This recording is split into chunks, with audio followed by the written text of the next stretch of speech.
السلام علیکم ناظرین، M R news headlines میں ایک بار پھر آپ کو خوش آمدید کہتے چلیں۔ میں ہوں کنزا اسلم۔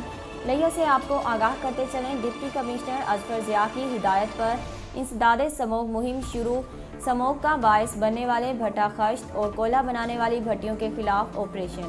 کوئلہ بنانے والی 30 بھٹیوں کو سیل کر دیا گیا۔ محکمہ ماحولیات نے تحصیل لیا میں متعدد اینٹوں کے بھٹوں کے خلاف قانون چلنے پر 1.5 لاکھ روپے جرمانہ عائد کر دیا۔ بھٹوں کے خلاف آپریشن کی سربراہی اے سی لیا نے کی۔ محکمہ ماحولیات، ریسکیو 1122 اور پولیس نے بھی آپریشن میں حصہ لیا۔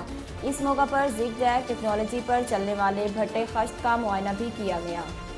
ڈی ایچ کیو ہسپتال لیا میں ایم ایس ڈاکٹر سائمہ بطول سمراج صاحبہ کی سربراہی میں اینٹی بائیوٹکس کے خلاف مزاحمت کو روکنے کے حوالے سے آگاہی واک نکالی گئی، جس میں A M S doctor Muhammad Ramzan Samraj, senior consultant surgeon A M S doctor Muhammad Yasin Lohanch, consultant surgeon doctor Muhammad Yahya, cardiologist doctor Sajjad Ahmed Khar, consultant gynaecologist Lubna Akhlaq, physician doctor Abdul Aziz, senior doctors اور medical officers, nurses, paramedical staff, admin officers نے شرکت کی اور سیمینار بھی منعقد کیا گیا۔ پنجاب کے ضلع حافظ آباد کی تحصیل پنڈی بھٹیاں میں اے ٹی ایم کو کھول کر پیسے چوری کرنے کی سی سی ٹی وی ویڈیو منظر عام پر آ گئی۔ ویڈیو میں 2 ملزمان کو اے ٹی ایم میں ڈیوائس لگا کر پیسے چوری کرتے ہوئے دیکھا جا سکتا ہے۔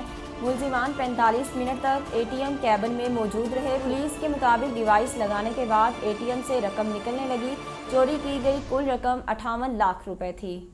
تھانہ پنڈی بھٹیاں پولیس نے بینک مینیجر کی مدعیت میں نامعلوم ملزمان کے خلاف مقدمہ درج کر لیا، جبکہ ملزمان کی گرفتاری کے لیے کارروائی جاری ہے۔